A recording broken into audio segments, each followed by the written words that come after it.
Part 1. You will hear a teaching assistant calling a country park about a school visit. First, you have some time to look at questions 1 to 6.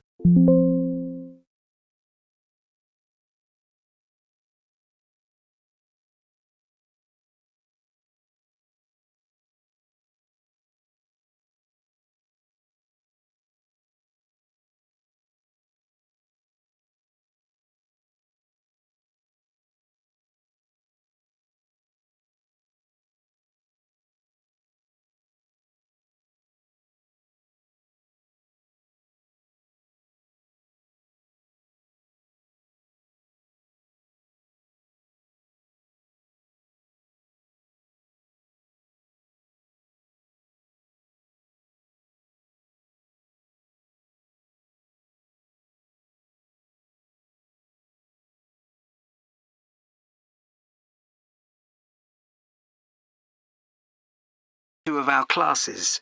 OK. What would you like to know? Well, I'm new to this area, so perhaps you could tell me something about the park first, please. Of course. Altogether, the park covers 170 acres. That's 69 hectares. There are 3 main types of habitat: wetland, grassland and woodland. The woods are well established and varied, with an oak plantation and other areas of mixed species. Right. The wetland is quite varied too. The original farmland was dug up around 40 years ago to extract gravel. Once this work was completed, the gravel pits filled with water, forming the 2 large lakes. There are also several smaller ones, ponds, and a stream that flows through the park. OK, so I suppose with these different habitats, there's quite a variety of wildlife. There certainly is. A lot of different species of birds and insects, and also animals like deer and rabbits. And I understand you organise educational visits for school parties. That's right. We can organise a wide range of activities and adapt them to suit all ages. Can you give me some examples of the activities? Well, one focus is on science, where we help children to discover and study plants, trees and insects. They also collect and analyse data about the things they see. Another focus is on geography. The park is a great environment to learn and practice reading a map and using a compass to navigate around the park. Do you do anything connected with history? Yes, we do.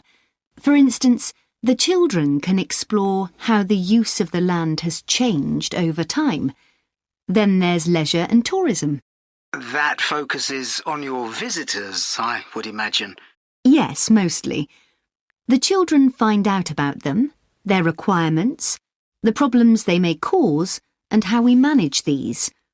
And another subject we cover is music. Here the children experiment with natural materials to create sounds and explore rhythm and tempo. That must be fun.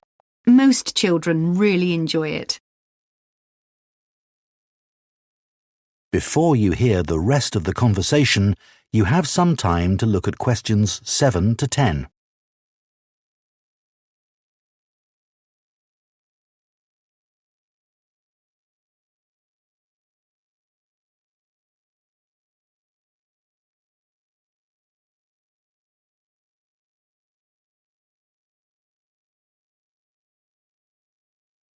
Now listen and answer questions 7 to 10. And of course, all the activities are educational too. Learning outside the classroom encourages children to be creative and to explore and discover for themselves. I would imagine they get a sense of freedom that might not be a normal part of their lives. That's right. And very often, the children discover that they can do things they didn't know they could do, and they develop new skills. This gives them greater self-confidence. It sounds great. So, what about the practical side of it? How much does it cost for a full-day visit? We would expect to bring between 30 and 40 children. If there are over 30, it costs £4.95 for each child who attends on the day. We invoice you afterwards, so you don't pay for children who can't come because of sickness, for example. There's no charge for leaders and other adults, as many as you want to bring. That sounds very fair. Well, thanks for all the information. I'll need to discuss it with my colleagues, and I hope to get back to you soon to make a booking. We'll look forward to hearing from you. Goodbye. Goodbye, and thank you. That is the end of part 1. You now have 1 minute to check your answers to part 1.